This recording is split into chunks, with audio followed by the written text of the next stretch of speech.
Welcome to the Mack Talks, everybody. I'm your host, Scott Johnson. This guy to my right is your co-host, Chase Hutchison. Good afternoon, guys.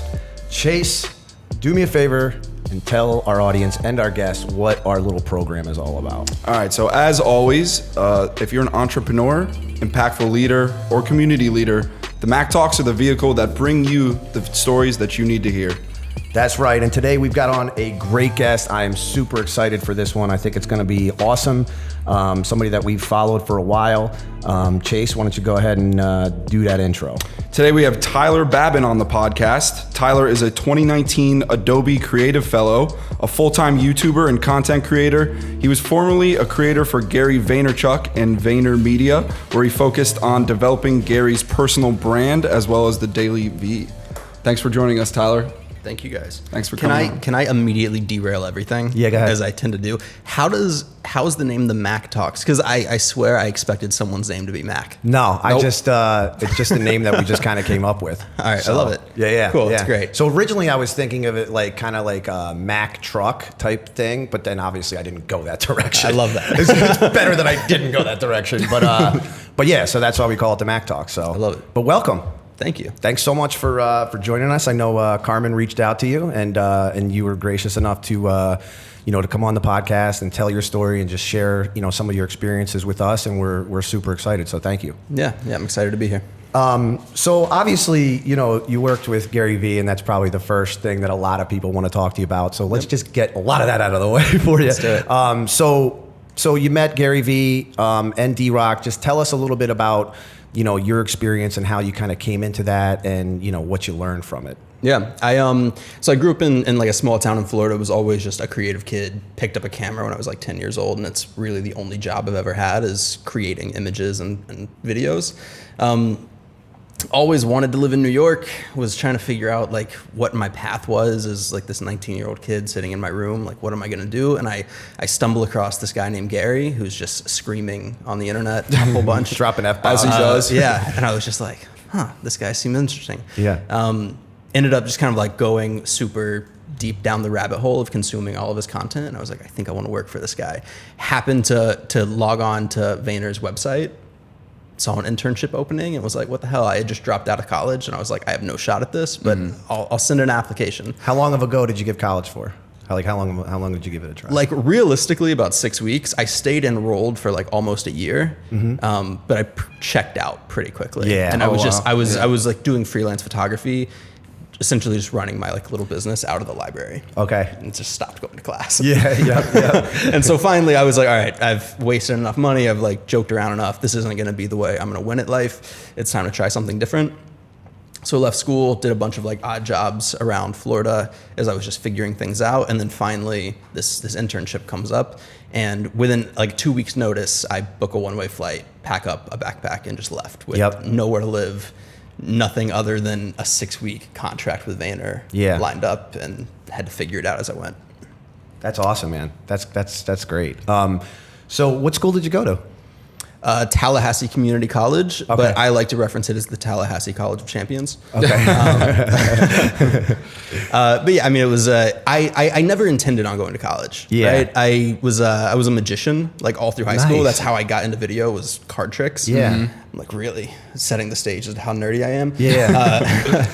But yeah, I never thought that was going to be the path. Yeah. And so very similar to Gary's story, like, there's a month left of my senior year of high school. My dad's like, so what college are you going to? Oh, yeah. And I was like, that pressure, that college pressure, right? Like, and so I'm going through this place of never thinking I'm actually going to college. So I just dicked around in high school. Like I was totally focused on magic tricks, girls, and making videos. That's like all I was prioritizing in my life. Nice. And so like I didn't have grades to get into any like real school. So I just go to community college, and then was quickly like, yeah, this isn't going to work. So did you know Gary? Did you know of Gary before you moved to New York?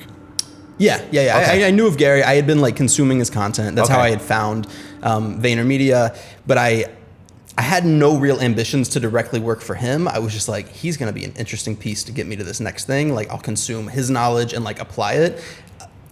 It's always like, if you told me when I was getting on that plane almost 4 years ago now, going to New York, that I was going to have the career with Gary that I did, I was like, there's no way. Yeah. But I got into the ecosystem, and it was a fun ride. Yeah, nice. So what did your parents say when you told them that you were going to pack Yeah, everything up and go be homeless in New York City? They were super supportive. No, they were I was like, whoa, that doesn't. I think luckily my parents were like, look, if you have to go get this out of your system, get it out of your system. But I don't want to say they didn't have a ton of faith in me, but I don't think anyone expected it to play out the way it did. Yeah, yeah. It was kind of like, cool, go try it. And then once you like fail at this thing, you can go do the safe route. Yeah. So how was the first meeting with Gary? Like, how did you actually meet him? Was it the Uber ride or it was the Uber ride? Okay. The Uber ride was the first time we had ever had like a face-to-face, and it was the second to last day of my internship. Okay. So I didn't know. So you were doing the internship and still hadn't met him yet? Yeah. Oh, I was working on like VaynerMedia brands, doing like client work, doing photo shoots and designing Instagram content and things like that. And I would like see Gary through the halls. Yeah. The real plan was do the internship, get a full-time job at Vayner, like figure that out. And then, a couple years later, maybe me and Gary become friendly. I'm able to work on his stuff. Yeah. I didn't expect for it to be like getting an email one day, hey, sorry, we don't have a job for you. This Friday is your last day. Yeah. And me pulling out my phone, like, all right, got to shoot my shot, and emailing Gary, like, give me 5 minutes. Yeah. So And they just stopped the Uber and you jumped in and Yeah, pretty much. We were originally gonna have a formal 5-minute meeting, which was cool because I was super prepared for that 5 minutes. Yeah. And then I have like this running joke with Tyler, who's Gary's assistant, and I was like, you could have single-handedly ended my career based off of one decision, and that was Gary like didn't have time to meet with me that day. Yeah. He was going uptown to see his family. I was like, tomorrow is like the last day. It has to be today. Yeah. And they were like, all right, fuck it, go get in the Uber. Yeah. So the fact that his assistant is named Tyler is the reason why you've now just adopted your last name as your first name, and everybody just calls you Pretty Babin much now, right? Yeah. That's what I was saying. Babin was always like a nickname. Yeah. But then Gary didn't want me on the team because he was like, I don't know, we can't have two Tylers. Like, it's gonna be weird. I'm like calling the wrong person. I was like, call me Babin. Yeah. And you're like, whatever. You call me whatever you want. Yeah. Just get me on the team. What do you think made you stand out to Gary to make him pick you and be like, I'm gonna call you back in here? I think it was a couple of things. One, it was timing, right? Like timing is a crazy thing. They were just starting to really ramp up content creation and like the amount of videos they were putting out. So a lot of it was he knew he needed a video person, and I happened to just like stumble into the room at the right time. I was also like pretty audacious I like got in the car and was like, I can do a better job than D-Rock. Yeah. I mean, I was like that. I had to like, it was my only shot. Yeah, you had to go for it. Yeah. Yeah, you had to go for it. So, and that's great. And obviously, I've seen, just from your vlog and stuff that you and D-Rock are like buds, huh? Yeah, we're like, best like friends. brothers, right? Yeah. Like that's so awesome. Yeah, we have a very brotherly relationship. We like fight 90% of the time, but also like I would take a bullet for him any day. Yeah, that's awesome. That is great. So, so you were with Gary for 3 years? 3.5, somewhere in there. Towards the end of my time at Vayner, Gary and I I was just bored of making Gary content. Yeah. Frankly, it was like I had edited hundreds of episodes of the vlog, and I was filming and all that. And I was like, I just need a different type of challenge because I felt like I was on autopilot. Yep. And so I shifted out and I started, as Gary was like starting new projects inside the company, I was taking over and like creative directing those projects. Yeah. So you're a designer as well. Yeah, background in design. That's so the funny thing is, whenever like day one of being on Team Gary, I thought I was going in to be a graphic designer. Oh, okay. I sat down and they handed me a hard drive of videos, and they were like, we need you to cut 3 videos today. Yeah. And I was like, videos? What were you I'm doing? a designer. Is that what you were doing with your internship though? Yeah. Your internship, you were doing design. Yeah, I was photo and design, like almost all in. Yeah. And hadn't really touched video for like a year, wow. year and a half. And I just crash coursed for like 6 months. That's why I had to love learn that. everything. I love the one video where you're on the beach and you're talking about how like you're talking about. Tell us a little bit about that first edit that you guys ended up doing. It is so bad. Yeah. It's still on Gary's Facebook page, just like buried. Yeah. But it was an Ask Gary V, and they were like, cool, just like make something interesting. Yep. And I spent like a 14-hour day, like first thing in the morning. I was the last one out of the office that day. And I remember just walking up to the team and being like, I'm very sorry for what I'm about to hand you, but please have faith in me. Yeah, I think that's amazing because you knew you were going to get somewhere else. Like you knew that was your first, you're just getting on the bike for that type of project, So I think that's amazing. So what's something like the most memorable thing that you think that happened, while working at Vayner? I mean, I know that there's probably so many, but So the funny thing is, like, Vayner moves at 1,000 miles an hour. Speed. And honestly, the last 3.5 years to me are a complete blur. Yeah. Like, Yeah. I can watch the daily V's back and be like, oh, I remember that day. But otherwise, You there's don't like remember a it. black spot for the Wow. last 3.5 years of my life. Yeah. Unless I have like an interesting like trigger to make it happen. Yeah. It's like I just Some don't smell know. comes through your nose. You're like, Yeah. oh yeah, I remember when we were shooting that Yeah. over there. Yeah. I mean, How- Gary and I did 4 cities in Australia, flying around the world in 49 hours. Jesus. Oh my Lord. That's like, I mean, crazy. it was just insanity. Did it take you a while to be able to keep up with him? Like, did it take a little while, or you just running on adrenaline and just? You It just was gotta move? adrenaline, and I just knew that I was like, this is the moment. Yeah, this is I my was like- opportunity. I had no other option. Yeah. So Yep. I was like, good. I'm just gonna put the pedal to the floor and not Yeah. take it off. Is there something special about Vayner's culture that you think adds to the creative aspect of all the stuff that they do? Like, Yeah. So the thing I always push is that like VaynerMedia has a really great culture, but I always think of it as different things. There's VaynerMedia and there's Team Gary, and those two Yeah. sort of operate in a very different way. Like VaynerMedia is in a lot of ways a traditional job. Like you can go in 9 to 5 and make it an agency job just like any other job. Yep. And that's cool. And there's awesome things, and there's Wine Wednesday and Whiskey Thursday, and there's like opportunities to, congregate and just like experiment and try fun ideas. And then Team Gary has a very like, you're in the trenches and you're a family, and like you all just have to like hold it together. Yeah. And so I think I like really attached to the Team Gary thing because I also moved to New York with no family. I was completely alone here. Yeah. And so I kind of embedded into it. And so those are all still like my best friends in the world. That's awesome, man. Yeah. That's awesome. So I know it was probably, from what I've seen, one of the toughest decisions you probably have to make in your life. Yeah. Probably a lot easier than leaving college. I mean, a lot harder than leaving college. That was an Yeah. easy decision. But tell us about that struggle from, Yeah. from having this dream job to being able to, So I made the video that was like, I quit my dream job, and Yep. everyone was like, oh, was it really your dream job? And that made me realize that dream jobs change a lot throughout your life. And working for Gary and being able to like really build that team and like operate inside of it was a dream job, and it was incredible, and I will not trade it for anything in the world. But I woke up one day and I was like, you know what? It just isn't what I thought it was anymore. And that's not to say the job got bad. I just changed. Yeah. Like I shifted. Yeah, no, you got better. You know, you and got so it better and was- you evolved. I wanted to just tell different stories. I wanted to experiment in different ways. And I recognized that I'm 25 now and like living in New York. And I was like, I'm never going to have less responsibility Yes. and more like free reign to like fuck up and completely fail than I am right now. So Yeah. I might as well just get that out of the way. And it'll pay off like it did the last time, or I'll figure out I'm not built for that and I can go back to agency world. Yeah. Yep. No, I mean, that's great. So tell us about your new project. I know that, we know about it, but tell our Yeah. audience a little bit about it.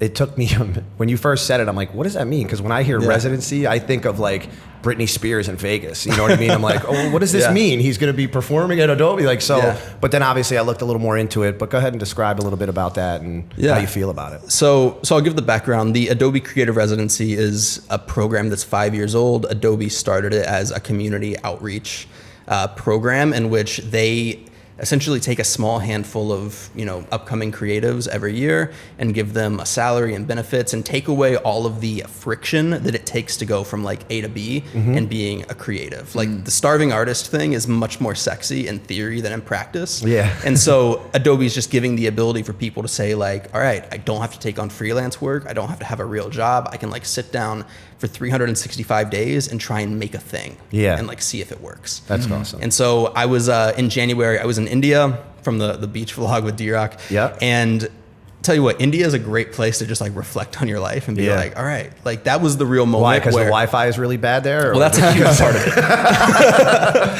That's a huge part of it. And then Yeah. you see other like aspects of life that you never experienced, right? Just how Yeah, people I are would living and imagine everything. that. Yeah. It puts things in perspective. You see people that are, that are happy as can be, and they have nothing Yeah. sometimes. So yeah. And so that was the real moment where I started, like the thoughts of like, I'm probably going to end up leaving Vayner sooner than later have already started marinating in my head.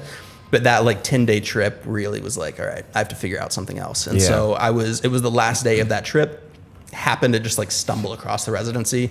There were 4 days left to Wow. submit applications. So 16-hour flight back to the States. I drafted up all my ideas, landed, made a deck like in the moment, and submitted it. Yeah, great. And now this is the next year of my life. Yeah. So that started, when exactly did that start? Back in April, May 1st May? was like the official start date. Okay. And it goes until May 1st of next year. Yeah. So that is like gotta be, that's your new dream job. That's the new dream job. That's the new for dream sure. job. So, For sure. and then when you're done with this, I'm sure there's going to be something else. I mean, Yeah. you obviously, you know, working with Gary and, you know, wanting to level up, obviously that those are the type of things that you do and that you feel. So Yeah. I think that's awesome. I can't wait to see the type of stuff you're doing. So what do you have in mind? You got some, you're going to be doing the vlog. I think you mentioned podcasts. Yeah. So I've been wanting to vlog since I was like super young, right? As soon as it became a thing on the internet, I was like, I have to figure this out. Yeah. And I just never really had the ability to. And I tried a lot while I was at Vayner, but I was so like all into that. Consumed, Trying yeah. to juggle is impossible. Yeah. And so yeah, maintaining like a consistent vlog for the rest of the year, it does two things. One, it allows me to scratch that itch of like, can I do it? And then also it's gonna be so cool to look back at this video a year from now Yeah. and be like, I was a month in and like now I'm here. Yeah. You know? So like that's awesome.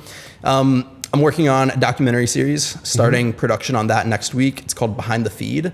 And it's essentially trying to uncover like the stresses and struggles that actually come with building and sustaining an online audience. Okay. Because there's a lot of things we're not talking about. Yeah. Like there's a lot of mental health issues and things that we all want to look at, like being an influencer and like the YouTuber lifestyle is like laying on a beach in Bali, and it's not laying on a beach in Bali. No. Like not at all. Yeah. Same thing with the And influencer. so- I mean, it's. Yeah, and so I'm taking the things I learned from like Daily V, applying my more like cinematic production style, and trying to create it's going to be somewhere between 10 to 20 part mini documentary series around other influencers and creatives and people that are doing dope things, and just showing like what's actually going on in their So life. just a lot of behind the scenes. Yeah. A lot of behind the scenes stuff. Yeah. So just grinding, trying to make that happen. So. And just talking about the uncomfortable things, like what is it like to have random people on the internet just tell you suck all day long? Yeah. Like Yeah. it just comes out of nowhere, you know, and it fucks with your head. Yeah. You know? And so I just want to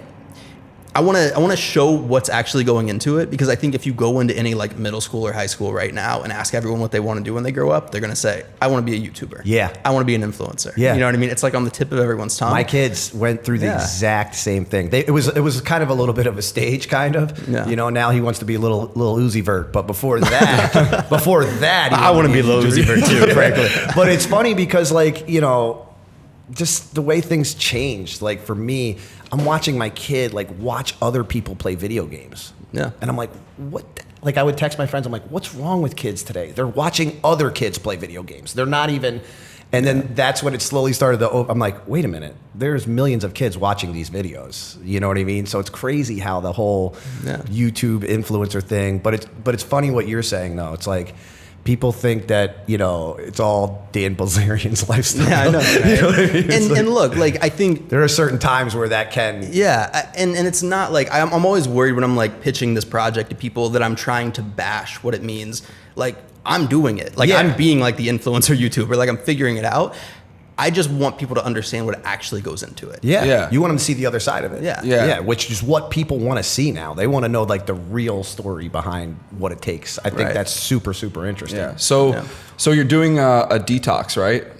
Yeah, So- taking a break from social. So is that going to be part of the documentary? Tell us a little bit about Yeah, that. so it's and actually, why you're doing it. It's kinda. actually funny because I had a phone call the other day and I was explaining the project, and then they were like, "Well, what's up with like the detox?" And I was like, "Well, like I'm dealing with it too. Like I'm getting a lot of there's like a lot of voices in my life right now trying to like dictate the path I'm going on. Yeah. And I just don't want it." And they were like, "So you're living your project?" And I was like, Yeah. you know what I mean? No, it's true. Yeah, so it's a couple things. And actually when I posted the Instagram post that I was detoxing, Gary called me like 30 minutes later and he's like, "The fuck are you doing?" I was like, "Let me explain." I think I was becoming like super consumed, like as I've been posting on YouTube consistently. Like I would post a video and then I would sit there and I would just like refresh and like, oh, there's 10 Yeah. comments. Refresh. Oh, wow. 10 more comments. Yeah. Refresh. And I was like, why the fuck am I looking at comments and not making videos? Yeah. I was like, I need to chill. You're Yeah. like mainlining that. Those, Yeah. that YouTube And it's just like comments. it's, You need your it's fix. coming Yeah. at you so much. Yeah. But then the flip side of it is I posted a video a few days ago, like people just didn't like it. Like, got a lot of hate in the comments, and I like couldn't sleep one night, and I was like, why do these guys not like me? You know, like, I'm like, this sucks. Yeah, I know, right? And I'm like, I'm just being distracted by things I don't need to be distracted by. And so I'm still posting. I posted a video this morning, posted on Instagram this morning. I'm like logging in, post it, delete it back off my phone. Yeah.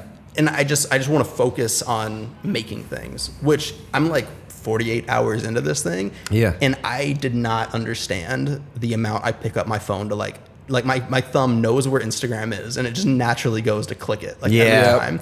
Like, it's insane. And so like I'm happy with it. I'm like, cool, I'm gonna take some time away from this. Yeah, so we're gonna definitely play that whole section for the employees over at Mack Media. They should all take a detox on social media. Let's get productive. Let's go. I think you make a good point though, and that's like we spoke about like Facebook and Instagram, like taking likes away and follows away, because I really feel like if you're a creator from a creator's perspective and you're just trying to put out really good new content, then what you want to do is like actually turn that stuff off so that you don't get the feedback. Yeah. Did you see that Instagram was testing up in, what was it, in Canada? Yeah, it's in where Canada. They're taking away some of that. Yeah. Like, I don't know how I feel about it. I know. I'm the same like, way. It's like, both ways. Because your point, I totally understand it. Right. Yeah. I think there's so many kids that don't get a certain amount of likes. They're like, no one likes me. They'll give up. And that's a problem. Yeah. Right. Yeah. Like that, we have to like build self-esteem in a different way. But also Instagram's entire platform and substance has built around likes, like since day one. You know what I mean? Like it's like a structural piece of the entire platform. Yeah. So to take it away just feels uncomfortable to me. I know. There's something about it that I'm like, this is weird. We have to figure out a different way of doing it. But then you like the other side of it. Yeah, where it's total Yeah, catch-22. I get it. I'm the same way. When we had it on a rundown and it was the same way. I'm like, but I also think that it's what people want, and they're going to give people what they want, and it could just be the fact that they're doing it just so people talk about it. You know what I mean? Do you guys think it'll actually happen? I think they might try it and it's going to backfire super hard. And that's what I'm saying. Like the people won't let it happen because they need their status that they have 700,000 likes or they have, they need that. You know what I mean? So, but I do think it goes to what you were mentioning of the psychological thing. It goes to exactly what you're doing with following the influencers and getting that other side of it. I think it kind of falls right within that conversation, because I do think that is going to be a problem down the road. Yeah. Like I think that it's, just looking at your phone, being emotionally attached to people's responses that you don't even know. Yeah. So I know Gary and AJ, they love to shoot hoops, and that's kind of how they kind of break things up. Are you big into exercising and stuff, or is that a little bit? I do have like a hilarious story. Go ahead. I played basketball with Gary and AJ. So there's this little like secret thing. No one really knows about it. But once every like spring, there's like one random day where Gary and AJ and they pull like a handful of people out of the office to go play basketball at Gary's parents' house for like full day, and it's like middle of the week. When they were kids, it was like the neighborhood kids coming over type thing. But now it's like still every single year it happens. That's awesome. So I got invited a couple years ago. I had never played basketball like for real once in my life and got wrecked like completely. Yo, Gary got that mean jumper, doesn't he?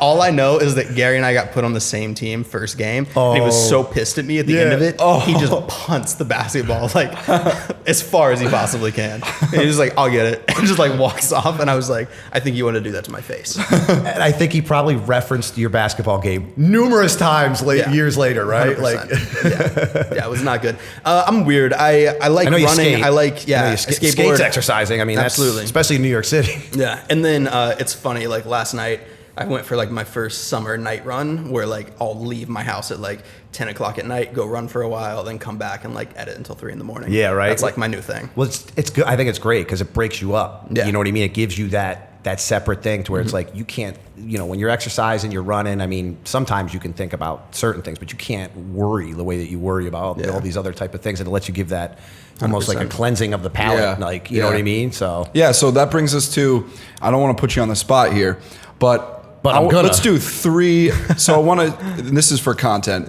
3 tips for a self-starter video creation, creative guy, design guy. 3 tips. Stop worrying about gear and just start making things, because people just spend so much time trying to like figure out the secret sauce. I put up a video today that's like the what's in my camera bag, right? Yeah. And I was like, I didn't want to. Like it would like hurt me to do it. People are just asking so much like what gear I use. Yeah. But I don't want my gear to be like any part of what I'm making. Yep. You know what I mean? Like, give me an iPhone, give me that camera, like, give me anything, I'll figure it out. And that's like the biggest thing I push other people to do. Create as much work for yourself as possible. So I think there's a lot of kids that are like, I'd love to shoot for Nike, but Nike's not hiring me. And I'm like, cool, go buy a pair of sneakers and like shoot a campaign for it then. And then you have something that you can show Nike. Yeah. So that's the biggest thing. And then third thing, don't drink too much energy drinks, because I feel like I'm spazzed out all the time. I like that. I like that. It messes up your editing when you do too much of that. When you drink too much of the Actually, energy drinks. I'll shift that out. Like, because you said editing and it triggered it for me. Like, be okay with just walking away from problems. There's so many times. It's like 10 times a day I like hit a wall when I'm editing, or I can't figure out how to make this vlog like come together because I decided not to film for an hour, and that hour would have been the thing that connected all the dots. Mm-hmm. Take a nap or go for a walk or just like take a shower, like figure out something, but like get the fuck away from the computer for a minute. Yeah. And like let things start clicking. Yeah. It figures that we would get this, because I always it's know the that you're greatest thing always like, yeah, New York. What? In your videos, I love that. It's I always the think it's worst. so funny. Yeah. It's like, of course, just on time. Cued, just on time. Was this building on fire? What's going on? It was funny. Someone, I have like a direct sort of like mentor person at Adobe. Yep. That I've been talking to, who like watches my videos and gives me like constructive feedback. And they were like, it was pretty distracting when the ambulance went by at this one point, and I was like, I didn't even know there was an ambulance that went by. Yeah, I'm you're so so like used to it it. like tunes out automatically. That's why people that live in the city, like, they can't sleep in the suburbs. It's just Yeah. too quiet. Like, Yeah. they need some noise. They're like, hey, can you put on Law and Order or something? Gary's like that. Gary's like, I need 10 people in this room, all talk, and rock music in the background. One of my favorite stories is Gary and I were in Sweden. We were on the way from our hotel back to the airport to fly home, and it's like 4 a.m, and Gary gets into the car and puts in headphones and puts on like thunderstorm sounds. Yeah. So loud that I had music on and could still hear Wow. his thunderstorm sounds over it. And he's got his hood on and he's just knocked out completely. Wow. just It was one of our resting. first trips together, and I was like, this That's dude funny. is something else. That's so funny. So another thing, one more question about Gary and working with him. I think what was the biggest thing that you took away from working with him, from working for him? I never understood like efficiencies in time as much. Like, he doesn't take 5-minute, like chit chats at the water cooler. Yeah. It's like he's just every moment, like there's something to be Calculated. done. And that being said, it made me realize I don't want it that extreme. Like, I'm not trying to buy the Jets, so I don't need $7 billion in my Yeah. bank Yeah, account. yeah. Like, I can afford to like watch an episode of Friends. Yeah. You know, Yeah. like it's cool. Yeah. Yeah. Yep. And so, but I've just noticed like interacting with other friends that don't come from the Vayner ecosystem, there's just like these little like pockets of the day that just get wasted. Yeah. And now I've like learned how to like cut those out in the way that works best for me. So it's just like, it's efficiencies. Just like he always says, stop worrying about dumb shit. People spend a lot of time worrying about dumb shit. Yeah. So true. It's They do. and that slows you down. That's what drags you down, 100%. Worry Yeah. and stuff like that. But yeah, no, I mean, and I had one more question for you about working with Gary. What was the hardest thing? Like, did you get time to do your own stuff? Like to do your own little projects? Yes and no, right? I had to, towards the end of it especially, I had to figure it out on my own, and it was just like really early mornings, really late nights to try and sneak in my things.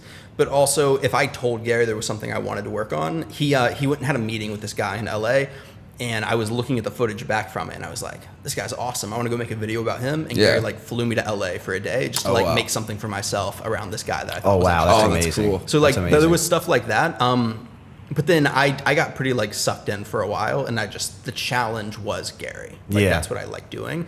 And then the second it stopped becoming that is when I talked to Gary, and I was like, I'm just not feeling it. Yeah. And I want to Yeah. try something. And that's awesome that you guys had that relationship. Yeah. Where you could, say that. And Yeah. obviously he's supporting you with what you're doing now as well. Yeah, I think the reason that Gary and I will continue to have a great relationship, and like the reason he picks up and calls me yesterday whenever like something seems off, is that I was so open to it. I was think like, you know that's- what?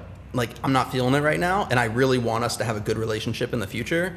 So I just need to like not work for you for a little bit. Yeah. You know, and I still want Gary and I to work together in some capacity for the rest of my career, and I'm sure we will. Yeah. But if I wouldn't have done that, if I would have just bottled everything up for another year or two, or like whatever I had in me, and then exploded at one point, yeah, exactly, like it would have fucked the entire thing. That's awesome, and it's great too that he's somebody that's super busy but receptive to that. Yeah. You know, he realizes that, you know, the bullshit is by the water cooler isn't worth the time. Yeah. But making sure that his employees, you know, and his people that are close to him are happy and checking in with them, because I think that that's so important, because you need to be able to do your job, you know, in a way where you don't, you know, where you're comfortable. So him checking on you, I think, and checking in on the people that are close to him, you know, and having that dialect, I think is awesome. 100%. So, so what are you going to call the podcast? So I think Behind the Feed, like the video series, it's Behind the Feed, a show about making it. Yep. And so there will probably just be a podcast version of it that'll be Behind the Feed, a podcast about making it. Okay. Which is going to be the uncut versions of all of the interviews that I have with the people I'm filming. Yeah. So the filming section will be sort of a 3 interview series. It'll be before we really start filming, in the middle of it, and then like a final closing. Yep. And then I'm going to be filming parts of their day throughout those 3 interviews. And so I think the episodes will probably be 5 to 10 minutes long, but there's going to be a lot of interview footage that comes with that. Yeah. And that's going to be the podcast. So obviously, we're not going to ask you who the people are, but are there some big names in there, influencers that we've definitely, that we know of, obviously? I mean, yeah, there's big names, but also I didn't want to just make it A-listers. Yeah. Right? Like you want the person who's grinding. Yeah. As well. Yeah. I want both sides of it. Yep. So you can see like the similarities and the differences of it. So yeah, like maybe there's an episode of Gary, like maybe there's this person, maybe there's that person, but also I want to go film a kid who's like making videos in his basement in Oklahoma. Yeah. You know what I mean? I think that would be cool. I want the bottom, difference. get the person at the top, get the person at the bottom, get the person in the middle.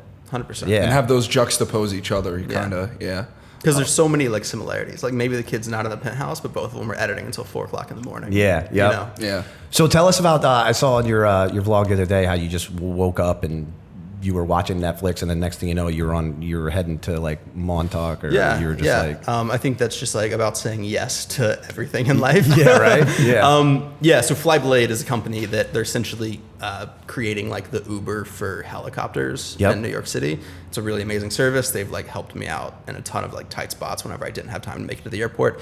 And yeah, they happened to call me and they were like, look, we had this plane going to Montauk. It ended up like half the people didn't show up. Do you want to go? And I was like, okay. Yeah. And like, luckily I just didn't have anything going on that day. So I said, yeah. And I'd never been to Montauk, had no plans. But it was funny, like someone emailed me asking like, how do you prep for a shoot like this? And I was like, you don't. Yeah. You know what I mean? And that's part of like the game. Yep. Is just say yes to things and then totally throw shit against the wall and figure it out as you go. Yeah, that's great. Yeah. I think that's awesome. So what do you got going on today? You shooting anything today? Besides this amazing podcast? This amazing podcast is definitely the highlight. And then, yeah, I have like some people that I've connected with that are traveling through, and we're going to go like shoot some photos. And I'm always trying to prioritize personal work for the sake of personal work. So like the Montauk thing, I have no idea what I'm really doing for the rest of the day. I try to always leave Friday as kind of open day to like just experiment. Yeah. So yeah, we're going to go meet up and we're going to shoot photos and try and figure something out. That's awesome, man. It's typically the part where I say, or I ask like, so what are your plans? Like, what are you going to do in the future? Are you going to are you going to start your own business? Are you going to go work for big production companies? Are you going to start your own production company? But to me, it kind of seems like you're just following your, like where your art takes you, where your design takes you. Like, So like whenever I was leaving Vayner, everyone sort of was like asking me like, how is it? Like there's a million questions. And someone's like, what's the 5-year plan? And I was like, if you would have asked me 5 years ago what I was doing, it would have been nothing close to what I'm doing right now. Yeah. Right. And so I don't even like to put a goal out there anymore. I'm just like, you know what? I'm going to let life take me at the speed it wants to take me. Yep. And I think I'm going to like wherever Right it now, goes. you got the 1-year plan. Yeah, I got the 1-year plan. I got to yeah. figure out how to pay bills in 11 months, but I'll figure that out when I get there. Yeah. So are you a drone pilot too? Do you fly drones or no? I do. Oh, okay. Yeah. How is that within New York City? Do you get any? You definitely don't do it in New York City. Okay. all right. That's where helicopters come into play. Yeah, exactly. Yeah. Yeah, I don't. especially, I don't know, be man. dangerous, Shit's getting scary. I Like, know. not only Drones like, scare the shit out of me. I don't want to get arrested and I don't want to kill someone with a drone. Yeah, I know. So Drones I'm scare just the trying to shit like out of me. avoid it for a little bit. Yeah. Have you guys heard about Canada though? Like, No. it's basically completely illegal to fly a drone Oh, in really? Canada now, and you're gonna catch like a $5,000 fine no matter Wow. what. It's insane. As of June 1st, they like released all these new rules. A good friend of mine, Peter, who lives in Toronto, he like posted a video about it a couple days ago and like messaged me, but he is like cutting off drone use in Canada. Wow. You have to like hire pilots now and stuff. It's weird. So you have to get like a You basically have to get a helicopter. You have to get a pilot's license in Canada now to fly a drone. Like, it's that extreme. Yeah. Yep. Well, I know here you have to get the commercial pilot's license. So there's registering it with the FAA, and there's the commercial pilot's license to where you can resell it. But Interesting. yeah, that's the one that we got because we realized we're like we got to go this. So Julio went, and it's like a training. Like you got to know like It's altitude. like flight school, right? Yeah. Like, you have to like really know your shit. Yeah. Yeah. That's crazy. He was like, I couldn't believe it. He's like, it's almost the same, except Yeah. you know. It's that private pilots take. Yeah. It's so wild. You basically got to learn enough. Yeah. Which, like, as much as I'm sitting here complaining about it, like, I don't want to get a ticket for flying my drone. Like, it's probably for the best. Yeah. No, definitely. When you got that drone footage in Montauk, I was like, is he supposed to be shooting there? Is he allowed to be shooting Yeah, there? but in Like, Montauk, they don't. No, but I mean, they have, you flew there on a plane, and I'm like, is he next to the runway? Like, I don't know where he's at right now. Because you have to plan everything out, right? Yeah, I mean, everything's gotta before be you fly the super- drone, you got to be like, is this a fly zone? Like, am I able Well, to? now they're getting better with just you can't even put them up sometimes. Yeah, a lot of times it'll just automatically turn off. But we all know YouTube's got tricks for that. I mean, just go in there. Have you seen the one where the guy takes the soda can? I'm He not cuts going the to soda condone can. anything I've seen on the internet. Yeah. No, we're not condoning any of it. We're just saying, and we don't even know if he really did, but allegedly on this video, he cuts the soda can and he puts it on top, and it blocks the signal from them. It's aluminum, I guess. But I would also I don't know. We imagine can that go back would to that mess up- question of what I'm doing for the rest of my day. He's like, yeah, I don't want to. Let's just get off this drone stuff. No, I hear you, man. But yeah, I think we're about to get ready to wrap up. We really appreciate you coming on. We're huge fans of yours. Obviously, we've known you from Gary. We're looking to keep following your career. We're so excited to see what you have that's coming up, and just kind of see your growth and kind of follow you. We're gonna put out a lot of content about you that different stuff that we do and stuff. So Yeah. Thanks so much for coming on, man. Appreciate yeah, it. is there anything else you wanna kind of throw out there? What'd you guys have for breakfast? That's Julio's question for everybody. So I had I just drink straight coffee for breakfast. Yeah. So and an all natural ADHD med. I don't take the I take the natural stuff. Actually, our video guy, not Julio, but Bill, turned me onto these protein bars that are like but it's not like powdery. Okay. It's just egg whites and peanuts and dates. That's cool. And I love them. They're good for you and they taste good. And I have them for breakfast like literally every single morning. Every week I go to the store and I buy a box of like 16 of them. I love But them. Usually his diet is just yogurt and beef. That's what he says. Shout out to RX bars. I'm gonna do a spot for them soon. Shout out to RX bars and yogurt and beef. How about you? What'd you have? So I was really bad for a while. I get up like really early in the morning. I'm usually up like 4 or 5 a.m. and go down to like the corner store by my apartment, and I get far too many Red Bulls, and I just sit there and like crank for the first 6 hours of my day. Wow. But lately I've gotten super into cooking. Like I Yeah. don't know why. Like I just like flipped a weird switch. So I made breakfast tacos this morning. Nice. Oh, cool. Sick. Yeah. Yeah. We got to start to see some of that content. I know. If only like I lived in Manhattan, so I have like a 4 Babin's- square foot Babin's kitchen. cooking show. Yeah, exactly. Right. Yo, I saw you make those Fruit Loops on your AMA video, and I Oh, was yeah. like, damn, dude, this guy can make eating Fruit Loops look sick. Like, I loved it. I was so no, but I mean those foodie videos and stuff, like that's Yeah, a maybe- whole maybe it's that's a whole time to- subculture. Like, My whole YouTube channel just changed things. yeah. You just switch careers to a foodie. Yeah. All right, cool. So Tyler Babin, thank you so much for joining us. Chase is going to go ahead and close us out, give us all our handles and everything. All right, guys. Thanks for listening. If you're looking to learn more about Tyler, you can visit his YouTube channel, Tyler Babin, or his Instagram at Babin, Babin. If you want to find out more about the Mack Talks, go to www.themacktalks.com. As always, please feel free to leave us a review on iTunes. Every review makes a difference. Subscribe to our YouTube channel, like us on Facebook, and on Instagram, it's at Mack Talks, MACK Talks. And that's it.